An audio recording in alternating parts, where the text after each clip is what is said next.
اچھا جی، اعوذ باللہ بسم اللہ پڑھتے ہیں، میں پڑھاتا ہوں آپ پہلے۔ اعوذ باللہ من الشیطان الرجیم، پڑھیں اسے۔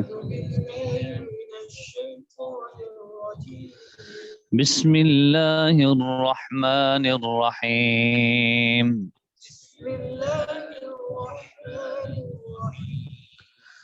اچھا جی، میرے پاس جو آپ کی کتاب ہے وہ خلاصۃ التجوید ہے۔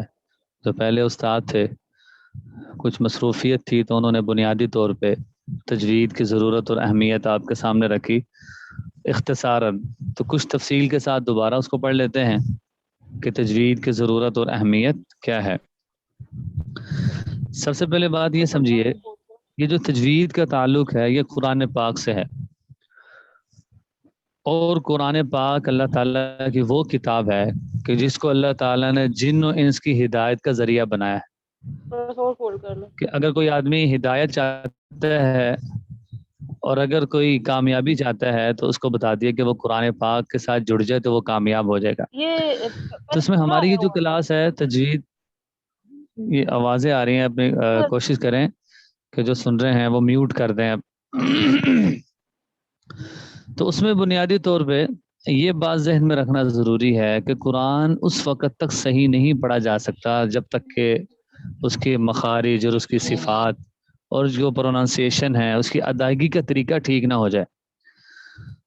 بہت ساری ایسی مثالیں ہیں، اگر ہم سروے کریں تو ہمیں یہ پتہ چلے گا کہ 80% ایسی کمزوری ہے کہ قرآن پاک سے وابستگی کم نظر آتی ہے، یعنی پڑھتے تو ہیں لیکن تجوید کے ساتھ اور جو حق ہے اس کا ادائیگی کا اس طریقے سے نہیں پڑھ پاتے۔ اچھا، اس کی بنیادی وجہ یہ ہے کہ تجوید کو جتنا ہی ہم قرآن پاک کی تلاوت کریں گے اتنی ہی اس کے اندر عمدگی آئے گی، ٹھیک ہے، ایک تو یہ بات آ گئی۔ اور دوسری بات یہ ہے کہ اللہ تعالیٰ نے آپ صلی اللہ علیہ وسلم کو ظاہری اور باطنی تمام خوبیوں سے نوازا تھا، اس کے ساتھ ساتھ حضرت جبرائیل علیہ الصلوۃ والسلام نے آپ صلی اللہ علیہ وسلم پر جو قرآن پاک کی تلاوت کی ہے نا، وہ تجوید کے ساتھ کی ہے۔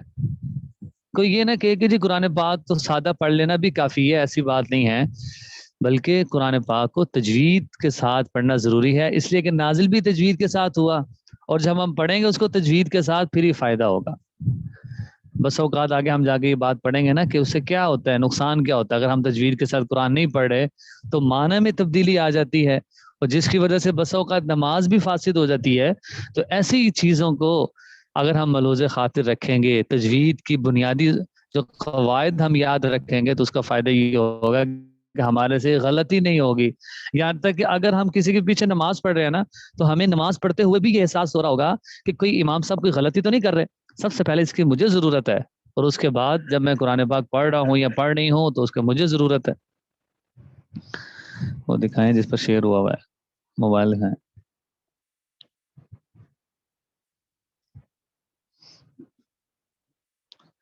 اچھا، یہ آپ کے سامنے جو سکرین شیئر ہو رہی ہے، اس میں بنیادی طور پہ علم تجوید کی اہمیت کو بیان کیا گیا ہے۔ یہ بات یاد رکھیے کہ علم جو تجوید ہے اس کی ضرورت اور اہمیت قرآن پاک میں بھی ہے، احادیث رسول صلی اللہ علیہ وسلم میں بھی ہے، اور اکابرین کی نظر میں بھی ہے۔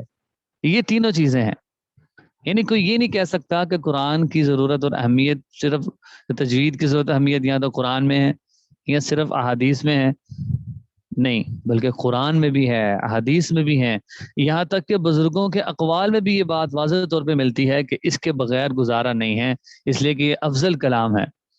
قرآن پاک کی یہ جو آیت لکھی ہوئی ہے آپ کے سامنے جو شیئر ہو رہی ہے، وَرَتَّلْنَاهُ تَرْتِيلًا، سورہ فرقان کی آیت ہے۔ اس کا ترجمہ کیا ہے کہ ہم نے قرآن پاک کو ترتیل کے ساتھ نازل کیا، اور آپ صلی اللہ اور اپنے رسول صلی اللہ علیہ وسلم کو پڑھ کر سنایا ترتیل کے ساتھ۔ اب ترتیل کے آگے وضاحت آئے گی کہ قرآن پاک کو آہستگی کے ساتھ پڑھنا، جلدی نہ پڑھنا، ٹھہر ٹھہر کے پڑھنا، جس طرح آتا ہے نا۔ تو حضرت علی رضی اللہ عنہ سے ترتیل کا معنی پوچھا گیا تھا تو انہوں نے کیا جواب دیا؟ انہوں نے کہا کہ تجوید کا مطلب یہ ہے کہ ان کی صفات کو اور ان کے مخارج کو ادا کرنا، یہ تجوید ہے کہ قرآن پاک کو مخارج کے ساتھ اور صفات کے ساتھ ادا کرنا۔ تو اس لیے ہم نیت کریں آج سے کہ میں قرآن پڑھ رہا ہوں یا پڑھ رہی ہوں تو میں تجوید کے ساتھ پڑھوں گی. دیکھیں اس کی بہت زیادہ ضرورت ہے. افضل کلام قرآن پاک ہے. میں یہ کہا کرتا ہوں کہ ڈاکٹر انجینئر ہے, اس کا یہ ڈاکٹری اور انجینئرنگ ایک وقت تک ختم ہو جاتی ہے. زیادہ سے زیادہ وہ اپنی ڈاکٹری کے بیس پہ جاب کرے گا, یا وہ انجینئر ہے تو وہ کسی حد تک کوئی کام کرے گا. قرآن پاک ایسی دولت ہے موت تک دو آدمی چل بھی نہیں سکتا, بس وہ اتنا بیمار ہے, لیکن موت تک قرآن پاک کی تلاوت کر سکتا ہے کہ نہیں کر سکتا؟ کر سکتا ہے. تو اب اس وقت یہ قرآن پاک کی تلاوت کرے گا کہ جب اس کو وابستگی ہوگی, تجوید کے ساتھ آتی ہوگی. اس لیے یہ میری باتیں کہنے کا مقصد بنیادی یہی ہے کہ اہمیت ہمارے دل کے اندر جب کسی چیز کی ہوگی نا, اس وقت سیکھنا بھی آسان ہوگا. اگر اہمیت ہی نہیں ہے نا تو ہم لائٹلی اس کو لیں گے, یار چلو ٹھیک ہے, یہ بھی پیریڈ ہے, یہ بھی سبق ہے, تجوید کا پڑھ لیتے ہیں. اور جب اہمیت ہوگی کہ نہیں یہ تو قرآن کا سبق ہے اور یہ تجوید کا سبق ہے, اس کو لینا چاہیے. اسی طرح دوسری قرآن پاک کی آیت پڑھتے ہیں, ورتل القرآن ترتیلا, کہ قرآن پاک کو خوب ٹھہر ٹھہر کے اطمینان کے ساتھ پڑھو. یہ بھی واضح حکم ہے. پھر ایک اور آیت ہے, الذین آتیناہم الکتاب یتلونہ حق تلاوتی, کہ یہ قرآن پاک کی تلاوت ایسے کرتے ہیں جیسے اس کی تلاوت کرنے کا حق ہے. اب حق کیا ہے؟ کہ بہترین طریقے سے قرآن پاک پڑھا جائے. اور اسی طرح فرمایا وَقُرْآنًا فَرَقْنَاهُ لِتَقْرَأَهُ عَلَى النَّاسِ عَلَى مُكْثٍ وَنَزَّلْنَاهُ تَنزِيلًا. بنی اسرائیل کی آیت ہے کہ قرآن کریم کو ہم نے صاف صاف اور واضح انداز میں ترتیل کے ساتھ نازل کیا ہے تاکہ آپ اسے لوگوں کے سامنے ترتیل کے ساتھ پڑھ کر سنائیں. اب اس میں دونوں باتیں آ گئی ہیں, نازل بھی ترتیل کے ساتھ کیا اور پڑھ کر بھی آپ نے ترتیل کے ساتھ سنانا ہے. تو یہ دونوں چیزیں اس کے اندر آ گئی. اچھا, کوشش میں یہ کروں گا کہ کچھ اسٹوڈنٹ ایسے ہوں گے, طلباء و طالبات, کہ جو بنیادی سیکھنا چاہتے ہوں گے. ایک ہم نے نورانی قاعدہ بچپن میں پڑھا ایک اور انداز سے, آپ کو جو پڑھایا جائے گا وہ اور ایک اور انداز سے ہوگا, وہ تجوید کے انداز سے ہوگا. انشاءاللہ آپ بور نہیں ہوں گے. اس میں ہم روز ایک نقطہ یا ایک مخرج پڑھیں گے, اس کی مشق کریں گے, اور ساتھ ساتھ قرآن پاک کی مشق بھی چلتی رہے گی. ہماری جو تجوید کی کلاس ہے اس کے بنیادی طور پہ 3 حصے ہوں گے. سب سے جو پہلے حصہ ہے 10 منٹ کا, وہ ہوگا بنیادی طور پہ کوئی قواعد بتا دیے جائیں گے. اور دوسرا جو 10 منٹ کا حصہ ہوگا اس میں جو اجرا ہے قرآن پاک کی آیات سے ہم اجرا کریں گے. اجرا کا مطلب ہے ہم پریکٹس کریں گے قرآن پاک سے, جو ہم نے پڑھ لی ہے اس کو اپلائی کریں گے. تیسرا یہ ہوگا کہ قرآن پاک کی تلاوت میں کر کے سنا دوں گا, پڑھ کے سناؤں گا. بس اوقات یہ ہوتا ہے کہ آپ کوئی چیز سیکھنا چاہتے ہیں نا, جیسے بچہ ہے اس کو انگلش لینگویج اس اسکول میں ڈالتے ہیں, وہ بچے کو سنواتے ہیں, کہتے ہیں انگلش بولو. اور اسی طرح عربک بندہ کب سیکھتے ہیں؟ زیادہ سننے سے. یہاں تک کہ کچھ لوگ قرآن جو قراء ہیں ان کی قرات کو پڑھتے ہیں سن کے عادت ہے. تو اس لیے کہ تجوید میں ایک تو سننا بڑا ضروری ہے اور دوسرا پڑھنا. یعنی اس طور پہ کہ جب آپ سنتے ہیں تو آپ کا لہجہ بنتا ہے, اور پڑھنے سے آپ کی تجوید ٹھیک ہوتی ہے. دونوں ہی چیزیں کریں گے. اور پھر آخری 1-2 منٹ میں اگر کوئی سوال ہوا کرے گا, کسی کو کوئی بات نہیں سمجھ آئی یا تجوید کے متعلق یا قرآن پاک کے متعلق کوئی سوال ہے, تو اس سوال کا ہم جواب دیا کریں گے. تو یہ ہماری کلاس کی ترتیب ہوگی, اسی ترتیب سے چلے گا. 2 دن ہم بنیادی طور پہ کوشش کریں گے کہ قواعد کو پڑھیں, اور تیسرا دن ہم مختص کر دیں گے صرف اجرا کا, کہ جس میں قرآن پاک کا اجرا ہوگا, قرآن پاک کی تلاوت کی جائے گی. بات کو آگے بڑھاتے ہیں.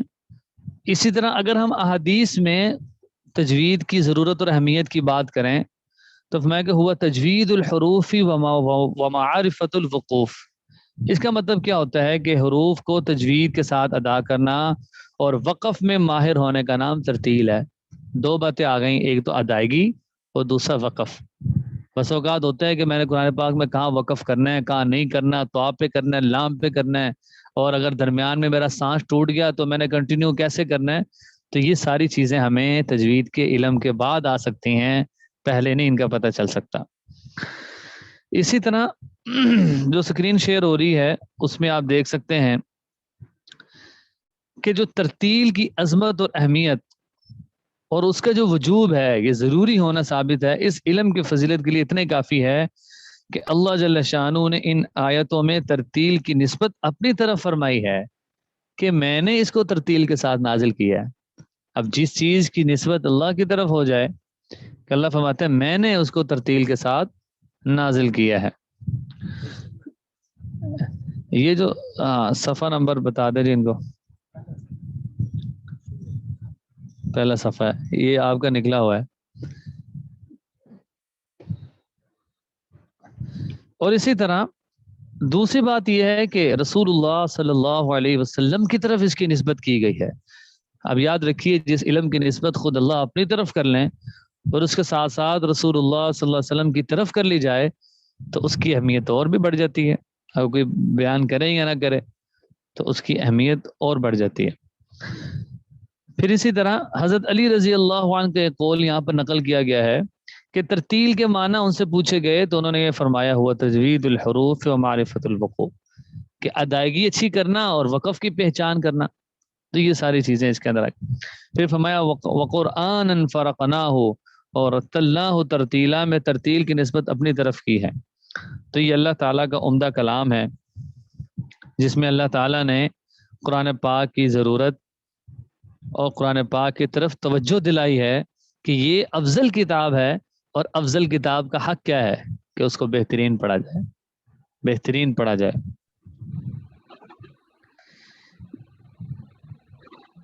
اچھا اس میں آج کچھ ایک اور بات ایڈ میں کرنا چاہتا ہوں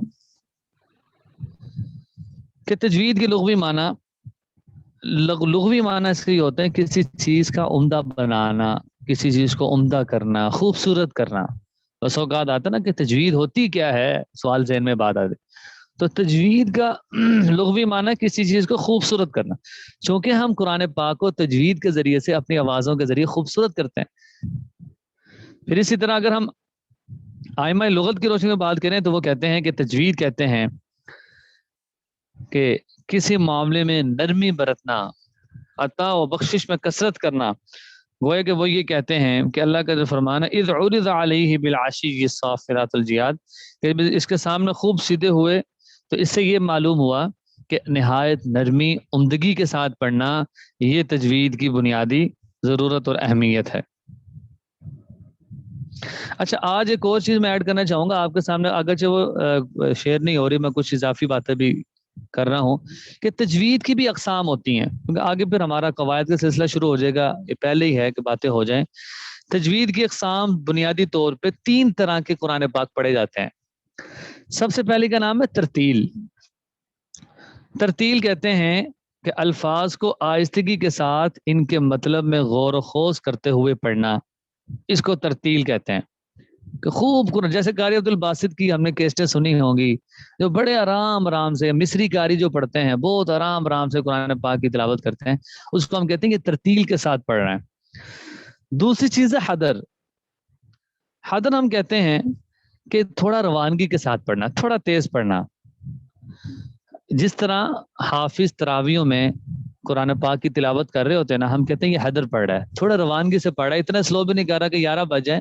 وہ ایک اعتدال کے ساتھ چل رہا ہوتا ہے، تھوڑی سپیڈ بھی تیز ہوتی ہے اور سب کچھ سمجھ بھی آ رہا ہوتا ہے.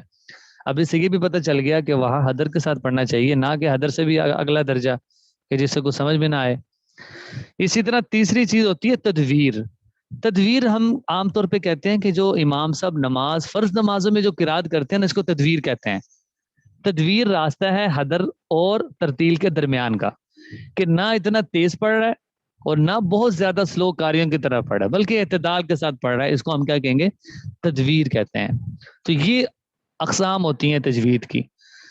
تو سب سے بہتر اور سب سے زیادہ جو مشق کی جاتی ہے وہ تدویر کی اس لیے کی جاتی ہے کہ اس کی ضرورت نماز میں. اب جو مرد ہیں اگر ان کو کوئی نماز پڑھانی پڑ جائے تو وہ تدویر میں نماز پڑھائیں کہ عمدگی کے ساتھ، خوبصورت کے ساتھ. اور اگر خواتین اپنے طور پہ قرآن پاک کی تلاوت کرنا چاہتی ہیں تو ان کے لیے بھی تدویر اس لیے ضروری ہے کہ سب سے بہتر تدویر ہے کہ اس میں نہ بہت زیادہ تیز پڑھ رہے ہیں اور نہ بہت زیادہ آہستہ، اعتدال کے ساتھ پڑھتے جا رہے. دیکھیں ہر علم کی کوئی نہ کوئی غایت ہوتی ہے کہ نہیں ہوتی؟ کیوں مقصد ہے، ہر چیز کا کوئی نہ کوئی مقصد ہوتا ہے. ہم یہاں پر آئے ہیں اور ہم تجوید سن رہے ہیں، سیکھ رہے ہیں، تو اس کا مقصد کیا ہے؟ رضا الہی، اللہ پاک راضی ہو جائیں. اب جو آدمی کیا خیال ہے قرآن پاک سیکھنے کے لیے محنت کر رہا ہے اور وہ تجوید سیکھ رہا ہے اس طور پہ کہ میرا قرآن پاک ٹھیک ہو جائے تو اس سے اللہ راضی نہیں ہوں گے؟ لازمن ہوں گے۔ تو گویا کہ اس سے اس علم کا مقصد اور اس کے کیا ہے کہ اللہ تعالیٰ ہم سے راضی ہو جائیں۔ پھر اسی طرح بہت ساری احادیث اور آیات بھی گزری ہیں۔ ایک واقعہ سناتا ہوں۔ رسول اللہ صلی اللہ علیہ وسلم کے زمانے میں حضرت عبداللہ بن مسعود رضی اللہ عنہ کی ایک روایت ہے جو مرفوع بالکل صحیح روایت ہے کہ وہ قرآن پاک کی تلاوت پڑھ رہے تھے، انما الصدقات للفقراء۔ فرمایا کہ میں نے جب للفقراء پڑھا نا، اس پر بنیادی طور پہ بڑی مد ہے، میں نے یہ مد نہیں کی، انما الصدقات للفقراء ہی پڑھ لیا۔ اب رسول اللہ صلی اللہ علیہ وسلم سن رہے تھے، آپ صلی اللہ علیہ وسلم سے بلایا اور فرمایا کہ اے ابن مسعود کہ آپ نے للفقراء پر مد کیوں نہیں کی؟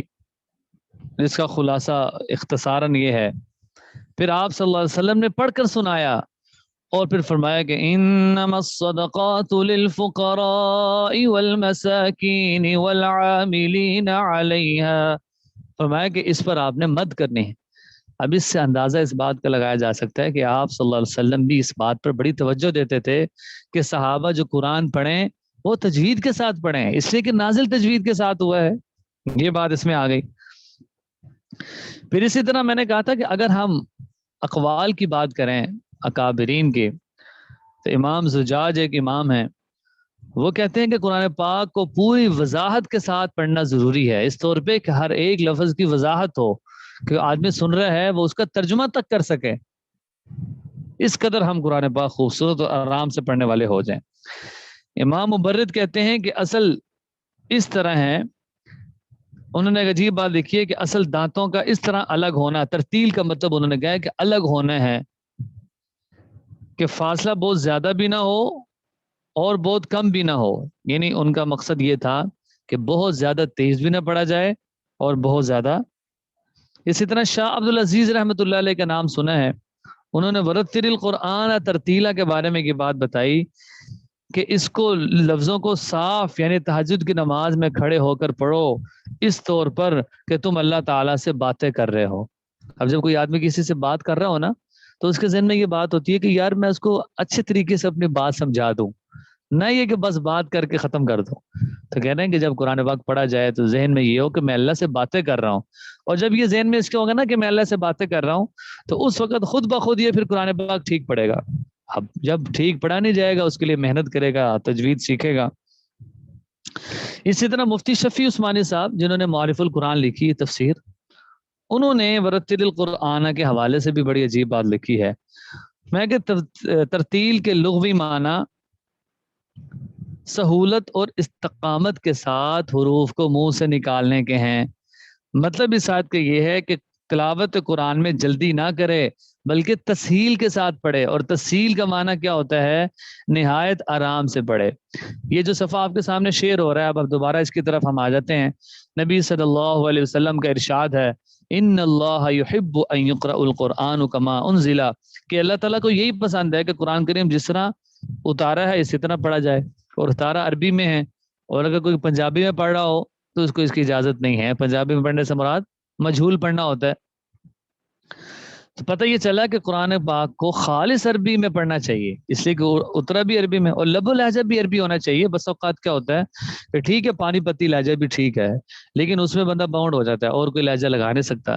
لیکن جب عربی لہجے میں ہم قرآن پاک پڑھیں گے، اس میں دیکھیں مکے مدینے میں ہم کتنی قراتیں سنتے ہیں، کتنے امام ہیں، وہ سارے کے سارے امام عربی لہجے میں پڑھتے ہیں۔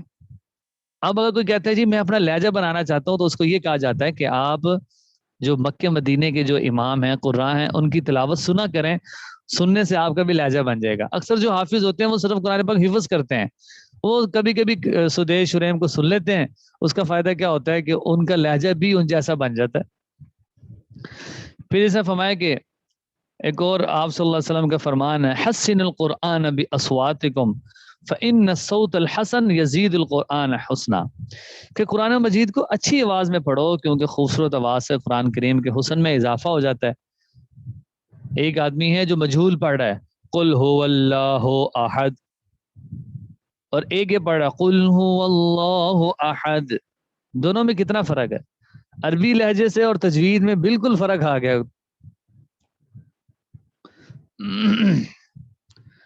چلیں آج یہاں تک بات ہماری ہو گئی صفحہ نمبر 6 تک. تو صفحہ نمبر 7 میں یہ انشاءاللہ ہم پڑھیں گے کہ اگر ہم نے تجوید کے خلاف پڑھا تو اس کے نقصانات کیا ہیں. وہ نقصانات کل پڑھ لیں گے کہ اس کا کیا نقصان ہوگا اور نماز کیسے فاسد ہو سکتی ہے. ذہن میں آتا ہے کہ کیسے نماز خراب ہو جائے گی. تو ظاہر ہے نماز کا فاسد ہونا اس کا تعلق ہے ترجمے کے ساتھ.